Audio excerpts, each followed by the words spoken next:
کبھی کسی بھی ایک سیکنڈ کے لیے بھی سیکنڈ کے لیے بھی کبھی بھی جھوٹ کے قریب نہ جائے، کبھی بھی جھوٹ کے قریب نہ جائے. اسے صدوق بولتے ہیں، اسے صدوق بولتے ہیں، جس میں قبلیت اور بعدیت، آفٹر اور بیفور، یہ دونوں جو ہے اللہ کی صداقت کردہ عطا کردہ آئینے میں گزرے، اسے صدوق بولتے ہیں، اسے صدوق بولتے ہیں. آپ سمجھ میں آیا؟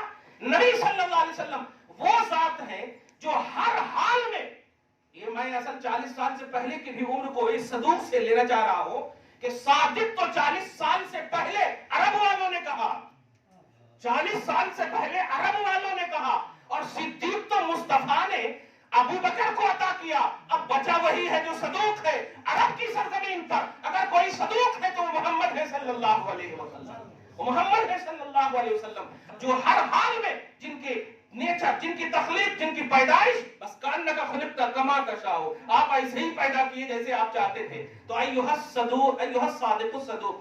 آگے کا جملہ سنیے، ایھا الصابر الصبور، ایھا الصابر الصبور. صبار اللہ کی صفت ہے. ان فی ذلک لآیات لکل صبار شکور ہے. ایھا الصابر الصبور. صابر کس کو بولتے ہیں؟ ظاہری طور پر صبر کرنے والے نہیں، ظاہری طور پر تکلیف اٹھانے والے اور پھر اس تکلیف کا شکوہ نہ کرنے والے کو صابر بولتے ہیں. یہ ہے صابر کی تعریف. اگر آپ شکوہ کر دیے کہ بہت تکلیف ہے صبر کر رہا ہوں، ارے جب بول دیے تو کہاں سے صبر کر رہے ہیں؟ بولنا نہیں، کرنا صرف تکلیف کو، اٹھانا صرف تکلیف کو، اور کہنا اللہ کا شکر ہے. کیا بات ہے، اللہ کا شکر ہے. تکلیف پر شاکر رہنا صابر بنا دیتا ہے. اسی لیے کہتا ہوں میں، صبر مجبوری کا نام نہیں ہے، صبر عبادت کا نام ہے. اور عبادت میں مقبولیت کا کی مہر اللہ اسی وقت لگاتا جب خوش ہو کر کریں. آپ جب خوش ہو کر کریں، مجبوری کے طور پر کریں گے تو پارہ نمبر 5 کے لاسٹ پیج میں دیکھیں گے تو نماز پڑھنے والوں کی ایک شان بیان کی گئی. وَإِذَا قَامُوا إِلَى الصَّلَاةِ قَامُوا كُسَالَىٰ. یہ کچھ ہیں کلمہ پڑھنے والے میرے حبیب جن کا کانسیپٹ منافقین میں نے رکھا ہے. سنیے، یہ نماز کے لیے جب کھڑے ہوتے ہیں نا تو پڑھنے سے پہلے خوش نہیں ہوتے، پڑھنے سے پہلے بولتے ہیں وہ اب نماز پڑھنا ہی پڑتا. تو اگر آپ کوئی بھی عمل کر رہے ہیں، اگر خوشی سے عمل نہیں کر رہے ہیں، قبول نہیں ہوگا. صبر عبادت ہے، صبر عمل ہے. اس میں بھی آپ خوش کب ہوں گے؟ جب تکلیف ہو اور اس تکلیف کا اظہار نہ کریں، اس تکلیف کا شکوہ نہ کریں. سمجھ رہے ہیں آپ؟ تب جا کر یہ عبادت ہے. اسی لیے کہا الصبر هو الجنہ. صبر اگر آپ کنٹینیو، اچھا کیا بات ہے، حضرت امام حسین والے ہوا اور صبر نہیں کریں گے، اب کیسے حسینی ہیں آپ؟ نہیں کریں گے، الحمدللہ ہم کرتے ہیں، کریں گے، لیکن شکوہ نہیں کیجئے گا کبھی بھی. دھیان رکھیں. اچھا ایک بار میں محبت سے ایک جملہ بولتا ہوں کہ ہاں، بریانی کھاتے وقت نہیں بولتا کوئی صبر کر رہا ہوں، تکلیف ہی کے وقت بولتا ہے صبر کر رہا ہوں. سمجھ رہے نا؟ جب تکلیف ہو، پریشانی ہو، جیسے ابھی ہے حالات اور یہ سب گزر جائیں گے الحمدللہ. 1400 سال گزر گئے ہیں، مصطفیٰ جان رحمت آپ سے خوش ہے، اللہ آپ سے خوش ہے. یہ بہت بڑی دولت ہے یار، الحمدللہ یہ بہت بڑی دولت ہے. آپ اس بات کو سمجھیے. اب دیکھیے گا، ایھا الصابر، یہ تو سمجھ گیا. الصبور پرزینٹلی تکلیف، اور اس تکلیف پر آپ کو دور کرنے کی کیپیسٹی بھی ہو، لیکن آپ دور نہ کریں، آپ دور نہ کریں، بلکہ دشمن کو، اگر دشمن نے تکلیف دی ہو تو دشمن کی بھی خواہش اگر پوری کرنے کے لیے اس تکلیف کو بھی مسکراتے ہوئے سہیں تو اسے صبور کہتے ہیں. میں اتنے لفظ بول کر کے آپ سمجھ گئے ہوں گے. آپ تبت یدا ابی لہب پڑھیے. حضور پاک صلی اللہ علیہ وسلم کی چچی ہیں ام جمیل.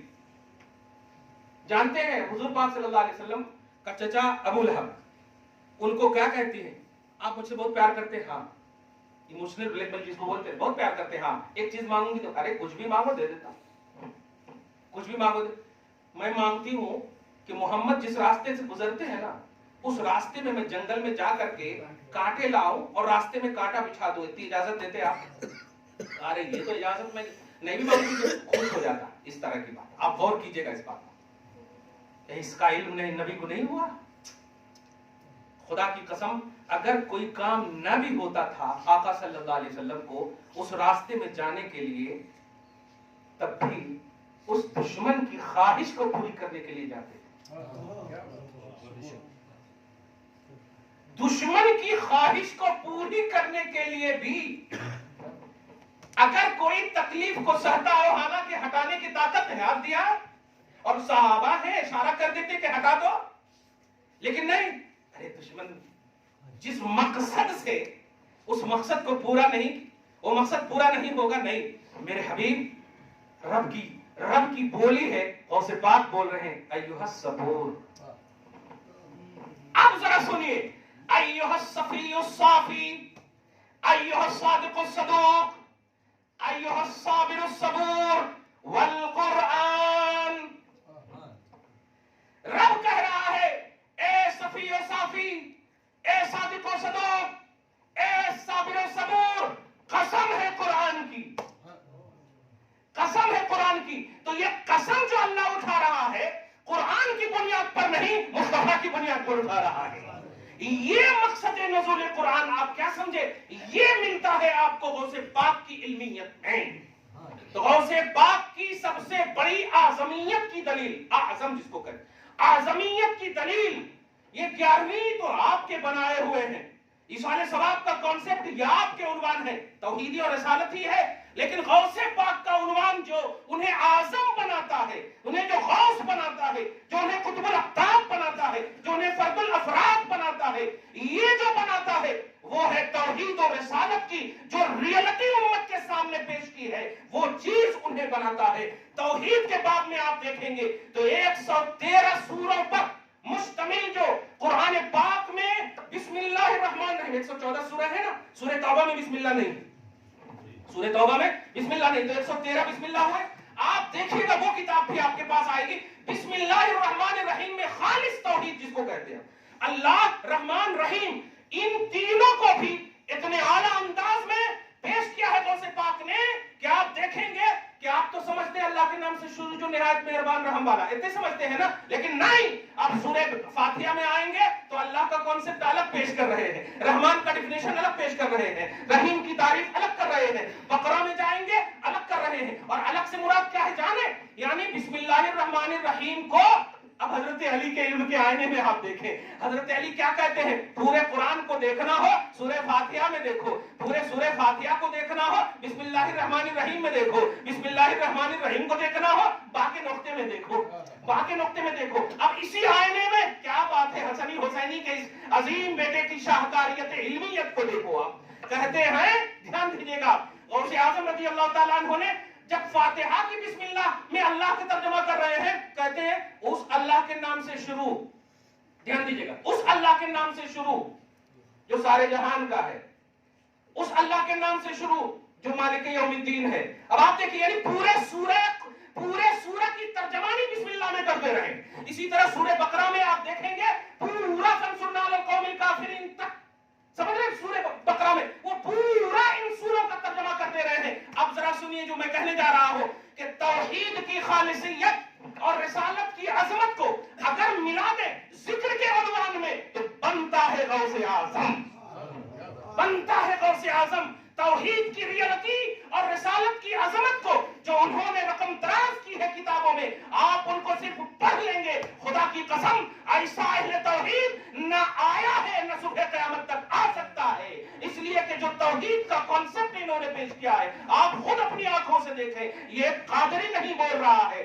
یہ ایک غوث پاک کا خوشاچی بول رہا ہے، علمی بارگاہ کا۔ یاد رکھیے گا، ہم اس کے کبھی قائل نہیں ہیں، ہم اس کے کبھی مائل نہیں ہیں اس کی طرف جو آپ کو بس فرائض اور واجبات سے دور کر دے اور مستحب اور سنتوں کی طرف۔ عیسائیت کا روپ لینے والی قوم ہم نہیں ہیں، ہم وہ قوم ہیں جن قوم میں، دھیان دیجیے گا، نہ ذکر کر کے بھی اللہ پاک نے ہمیں ایک ذہن دیا ہے۔ آصف بن برقیہ کا ذکر قرآن میں ہے مگر وہ سلیمان کے ولی ہے، وہ ہزاروں مرتبہ بھی قرآن میں ذکر ہو جاتے تو غوث اعظم کے برابر نہیں ہوتے، غوث اعظم کے برابر نہیں ہوتے۔ حالانکہ قرآن میں ذکر ہے قال الذی عنده علم من الکتاب انا آتیک بہ قبل ان یرتد الیک۔ حضرت آصف بن برقیہ نے حضرت سلیمان سے کہا آپ کو عفریت کی بات اچھی نہیں لگی، مجلس اٹھنے سے پہلے آپ کو تخت بلقیس نہیں چاہیے، کیسے چاہیے؟ کہا مجھے اور پہلے چاہیے۔ ٹھیک ہے، آپ پلک چھپ کے مکمل بھی نہیں کریں گے، میں لا کر کے دے دوں گا۔ یہ مقام ہے،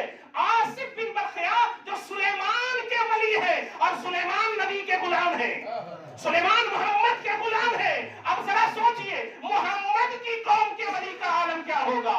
اس ریئلٹی میں آپ سمجھئے غوث پاک کو۔ قرآن پاک نے جو تدبر، قرآن پاک نے جو تحمل، قرآن پاک نے جو تعمل، قرآن پاک نے جو غور و فکر کا کانسیپٹ دیا ہے، اے مسلمانوں اس کو سمجھو۔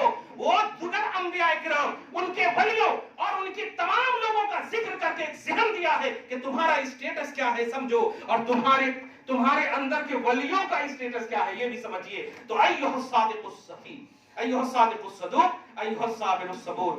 خلاصہ یہ کہ توحید اور رسالت کی جو عظمت ہے، توحید اور رسالت کے درمیان جو فرق ہے، توحید اور رسالت کے درمیان جو خط امتیاز ہے، غوث اعظم رضی اللہ تعالی عنہ کی بارگاہ میں مکمل طور پر معرفت کے باب میں آپ کو ملے گی، اور یہی چیز انہیں سارے ولیوں میں بلکہ وہ جملہ جو قدمی علی رقبت کل ولی اللہ، یہ جملہ یعنی پاسٹ پرزینٹ فیوچر سب پر ان کو صحابہ اور تابعین کے بعد وہ عظمت عطا کی ہے۔ وہ عظمت اس لیے نہیں عطا کی ہے کہ وہ کسی گھرانے سے تعلق رکھتے ہیں، نہیں، گھرانہ تو ہے ہی عظمت والا، لیکن سب سے بڑی چیز یہ ہے کہ غوث اعظم نے توحید اور رسالت میں جو احیاء دین کا کانسیپٹ پیش کیا ہے، جو اللہ کے دین کو زندگی دینے کا، اللہ کے دین کو جو زندہ رکھنے کا کانسیپٹ پیش کیا ہے، آپ ایسے ہی محی الدین نہیں کہتے ان کو، واقعی میں انہوں نے وہ صرف ایک انسان کو زندہ کر کے دین کو زندہ نہیں کیا۔ انسان کو زندہ کیا تو محی الانسان ہونا چاہیے نا لقب، دین کو زندہ کیا۔ دین ہے توحید و رسالت کا مرکب، دین ہے توحید و رسالت کا مرکب۔ اس لیے لازم ہے کہ توحید و رسالت کے آئینے میں محی الدین کا کانسیپٹ سمجھایا جائے۔ دعا کرتے ہیں اللہ آپ کو شاد رکھے، آباد رکھے، غوث اعظم کی غوثیت، ان کے فیوز و برکات سے ہم سب کو ہمیشہ مالا مال فرمائے، اور توحید و رسالت کے باب میں ان کے نمایاں خدمات کی ہم سب کو فہم نصیب فرمائے۔ آج کی اس خصوصی محفل کو قبول فرمائے، آمین بجاہ سید المرسلین، وما علینا الا البلاغ المبین۔